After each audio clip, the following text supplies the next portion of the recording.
দুপুরবেলা রোদের মধ্যে মেয়েকে নিয়ে একটা কাজে যাচ্ছি, তারপরেও যেতে গিয়ে এমন একটা দুর্ঘটনার মধ্যে পড়তেছিলাম যেটা কিন্তু কেউই জানে না। এখন হয়তো আমার ভিডিও দেখে আমার আপনজনেরা জানতে পারবে। হ্যালো এভরিওয়ান, আসসালামু আলাইকুম। কি অবস্থা, সবাই কেমন আছেন? আশা করছি সবাই অনেক অনেক ভালো আছেন। আলহামদুলিল্লাহ, আমিও ভালো আছি। এক কাজে বাড়িতে এসেছি, সাথে সাথে কিন্তু ইম্পর্টেন্ট আরো কয়েকটা কাজ সেরে নিচ্ছি। এটাই হলো সুবিধা। আসলে আত্মীয় বাড়ির সাথে যদি নিজের বাড়িটাও হয় তাহলে কিন্তু অনেক ভালো হয়, একসাথে অনেকগুলো কাজ সারা যায়।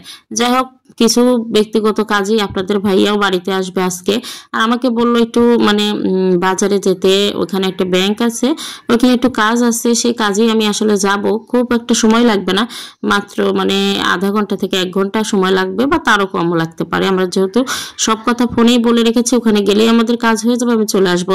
তো মেয়েকে বলতেছিলাম তুমি থাকো, খালাম্মার বাড়িতে মানে ওর নানা নানির কাছে রেখে আমি যেতে চাইছিলাম, কিন্তু কখনোই সে মেয়ে আমার কথা শুনতেছে না। মানে মা কোথায় গেলে তার সাথে ওকে যেতেই হবে।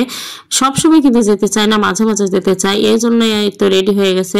মনে হয় কয়েকদিন ধরে আমাকে দেখে না, এই জন্য আমি কাছেও থাকি না, তাই হয়তো বা আমার কাছে যাওয়ার জন্য এরকম করতেছিল। ওকে নিয়ে সেই গ্রামীণ ব্যাংকে গিয়েছিলাম একটা কাজে, আর সেখানে গিয়ে তেমন একটা আমার দেরি হয়নি। সব কথা ফোনেই বলে রেখেছিলাম, একটু কাজ ছিল, কাজটা সেরেই আমি চলে আসবো। গাড়িতে যখন উঠবো তখন কিন্তু 1টা বাজে, মানে যখন আমি বাড়ি থেকে বের হই তখন। আর গাড়িতে আমার মেয়ে উঠতে না উঠতেই গাড়িটা আনতে দিয়েছে, আর আমার মেয়ে কিন্তু পড়ে যেতে লাগতেছিল। পিছন থেকে আমি কিভাবে যে হাতটা ধরেছে, না হলে অনেক বড় দুর্ঘটনা ঘটে যেতে পারতো। এই জন্য তো সমস্ত গাড়িওয়ালাদের আসলে যাত্রী না ওঠা পর্যন্ত গাড়ি টান দেওয়া উচিত নয়, তাদেরকে জিজ্ঞেস করা উচিত। এইভাবে কিন্তু ছোটখাটো দুর্ঘটনা থেকে বড় ধরনের ঘটনা ঘটে যায়। যাই হোক, আল্লাহ বাঁচিয়েছে, আল্লাহ রক্ষা করার মালিক।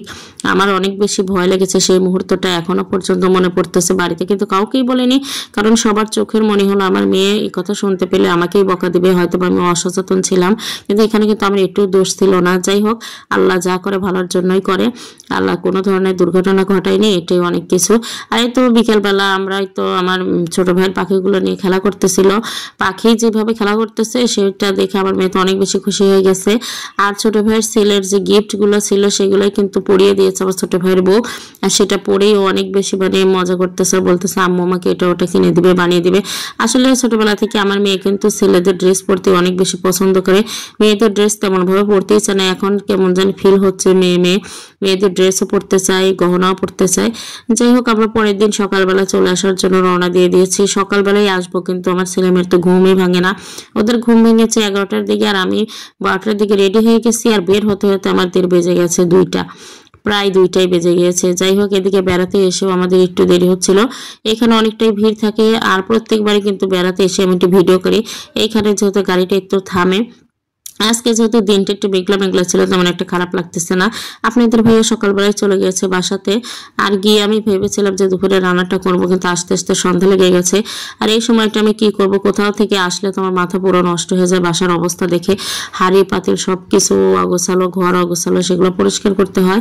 এদিকে মুরগির মাংস ছিল, সেটা দিয়ে ছেলে মেয়েকে খাইয়ে দিয়েছি। আর মাছটা কিন্তু সন্ধ্যার পরে আমি রান্না করলাম, ভুনা করে রেখে দিলাম অনেকটা। আর আমার বাসায় তেমন কোনো সবজি ছিল না, এই প্রথমবার আমি পেঁপে দিয়ে মাছ রান্না করতেছি। না জানি আমার হাজবেন্ডের কাছে কতই কথা শুনতে হবে, যদি এই খাবারটা ও ছুঁয়েও দেখেনি। মানে পেঁপের তরকারিটা একদমই পছন্দ করে না। আর সবজি যেহেতু খেতেই হয়, তাই আমি ভাবলাম যে রান্না করে রেখে দিই, খাওয়া যাবে। আর এদিকে একটু ছোট মাছ ছিল, ওটাই আমি ওর জন্য রান্না করলাম। আর একটু গোছাই মাছ ভুনা করলাম, মানে যেটা বাই মাছ বলে আর কি, শুধু পেঁয়াজ দিয়ে ভুনা করলাম। বাসায় কেউ না থাকলে তো সবজি টবজি তেমন একটা থাকে না, শুধু ডিম ছিল। আমার রান্না টান্না কমপ্লিট। আজকের ভিডিও পর্যন্ত, সবাই ভালো থাকবেন, আল্লাহ হাফেজ।